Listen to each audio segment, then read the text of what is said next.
ప్రభుత్వంతో పాటు అధికారంలోకి వస్తే అనేక అభివృద్ధి కార్యక్రమాలు చేయగలని నిరూపించాము. కాబట్టి మీరు కూడా ఈ పోరాటం ఇప్పటికే గ్రామంలో నీళ్ళ సమస్య తలెత్తిందని విన్నాము.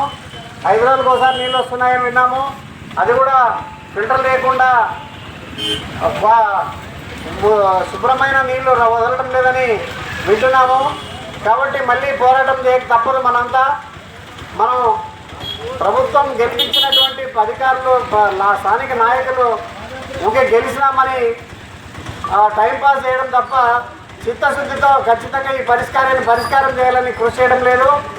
మేము అలా నిరంతరం నీళ్ళ కోసం, సీసీ రోడ్ల కోసం కృషి చేసి ఊరిని అభివృద్ధి చేసి చూపించాము. కాబట్టి సిపిఎం పార్టీ భవిష్యత్తులో నిర్వహించే పోరాటాలకు మీ అందరూ మద్దతు తెలపాలి. మీరు పోరాటాల్లో పాల్గొనకపోతే మన సమస్యల పరిష్కారం కావని మేము గుర్తించాము.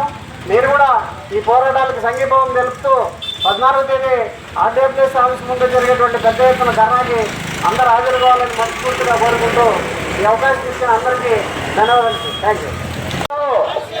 పరిష్కరించాలి మండలంలో త్రాగునీటి సమస్యను, నిర్మించాలి పెదతోం గ్రామానికి అదనపు